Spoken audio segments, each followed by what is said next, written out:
Seguramente conoces a alguien que gane muy bien, pero que después de muchos años trabajando no tenga realmente un patrimonio sólido. Yo sé que sí, todos lo conocemos y posiblemente esa persona es más cercana de lo que tú te imaginas. Porque uno de los errores más frecuentes que yo veo en mi labor diaria es creer que ganar mucho dinero automáticamente significa que vas a construir riqueza. Y todos sabemos que no es así. Hace poco yo revisaba el caso con un profesional del sector comercial. Era muy exitoso, ganaba muy bien. De hecho, durante los primeros 6 meses de este año, calculamos que había hecho más de $20,000 únicamente en comisiones extras. Cuando terminó de revisar la situación financiera, le hice una pregunta bastante simple. Oye, cuéntame cuánto de ese dinero está trabajando hoy para ti. Se quedó en silencio y me dijo, nada. Después sonrió y ¿sabes qué me dijo? Yo nunca lo había visto de esa manera, porque no había hecho una mala inversión, no había perdido dinero, simplemente no había una estructura, se lo había gastado en algo cotidiano. El dinero entraba y así como entraba, el dinero salía. Yo soy Natalia Ospina, asesora patrimonial, fundadora de esta bella libreta financiera y hoy yo quiero hablar tener una conversación que pocas personas tienen en su día a día y es esa diferencia que tenemos entre generar ingresos y construir patrimonio.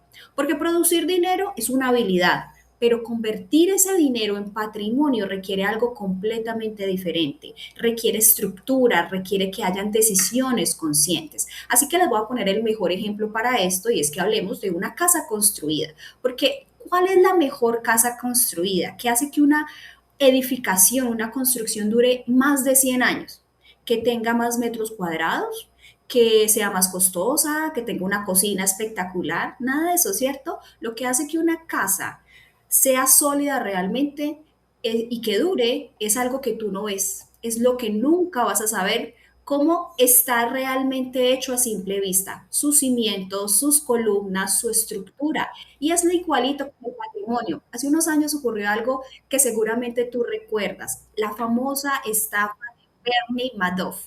Durante años administró cerca de $65,000 millones de miles de inversionistas. Entre ellos habían empresarios, deportistas, celebridades, hasta fundaciones filantrópicas. Muchos de ellos pensaban que eran inmensamente ricos con esa inversión. Probablemente en su momento lo fueron, pero había un gran problema. Habían concentrado gran parte de su patrimonio en una persona.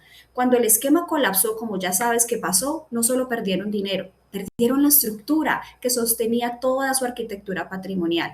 ¿Por qué yo te quiero traer esta historia hoy? Porque solemos creer que el patrimonio se destruye cuando una inversión sale mal. Entonces, qué susto. Si va a salir mal, ¿para qué invierto? Y no es así. Muchas veces el patrimonio se destruye porque nunca tuvo una armonía, nunca hubo una arquitectura, nunca hubo buenos cimientos. Construir patrimonio no consiste en acumular activos, comprar un poquito de esto, tener Bitcoin, tener un poco de acciones, tener un poco de renta fija. No, consiste en construir una estructura capaz de sostener. Y esa diferencia cambia absolutamente toda la percepción. Por eso aquí hablamos de patrimonio, no solo de inversiones. Así que hoy quiero que en esa libreta financiera que tienes a mano vas a anotarte estos 5 pilares, porque si tú entiendes estos 5 pilares en la construcción patrimonial, lo entendiste todo. Vamos con el primer pilar, dirección. Mira, los arquitectos nunca empiezan una casa escogiendo cuál va a ser el color de las paredes,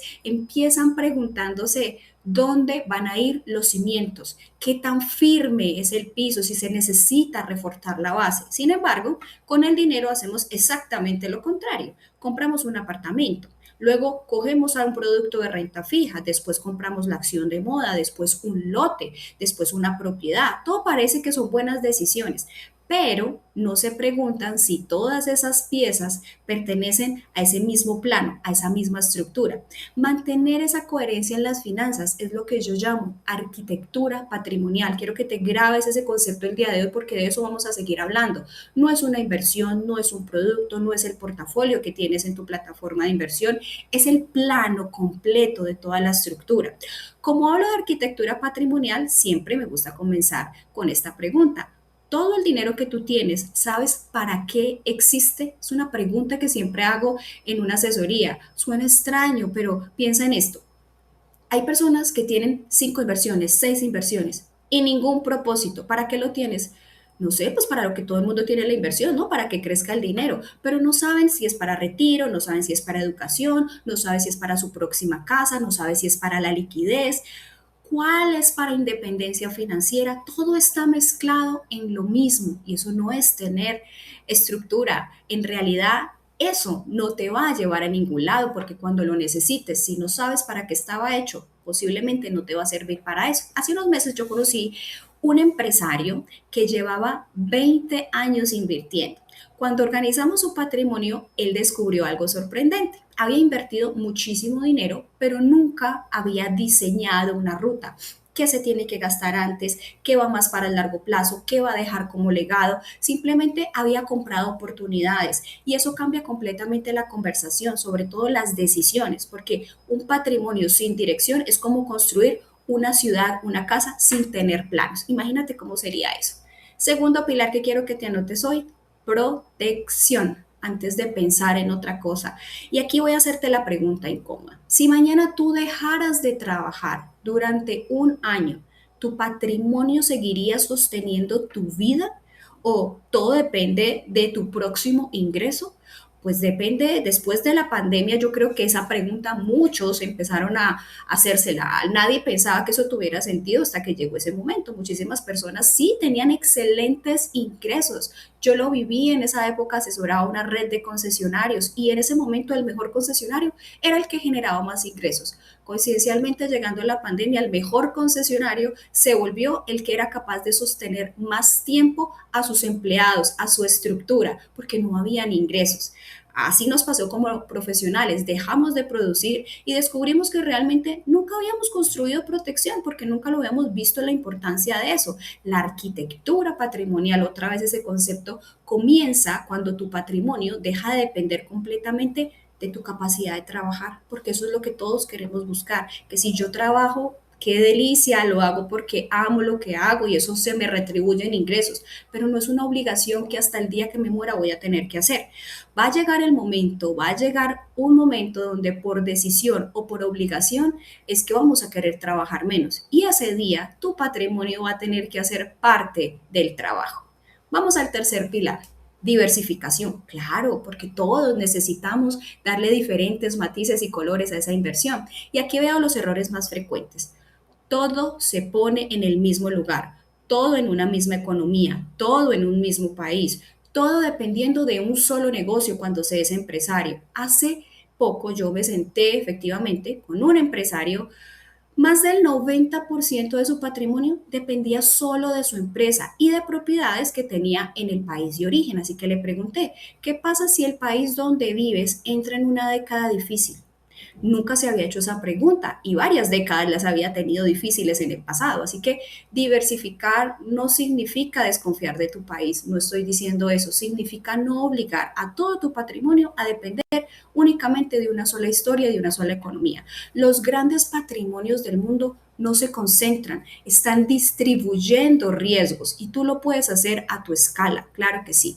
Vamos con el cuarto pilar, eficiencia. Y este pilar sorprende mucho porque muchas personas creen que tener dinero guardado significa que ya tienen patrimonio, pero patrimonio no es dinero quieto, patrimonio es dinero trabajando. Y he visto personas con cientos de millones de dólares en cuentas de ahorro, durmiendo, mientras la inflación hace silenciosamente su trabajo. No todo el dinero, claro está, debe estar invertido. De eso también hemos hablado. La liquidez es importante, pero cuando una parte importante de tu patrimonio lleva años sin cumplir ninguna función, pues ese dinero también tiene un costo y normalmente ese costo es invisible. Y a eso agreguémosle todos los costos de eficiencia, o más bien de ineficiencia que puedes tener alrededor de tu crecimiento patrimonial, altos costos de gestión, altos costos de impuestos, todo eso más la inflación hace parte de esa eficiencia que tú tienes que considerar. Y me voy para el quinto y último pilar, llamémoslo gobierno patrimonial. Y aquí quiero referirme aquí.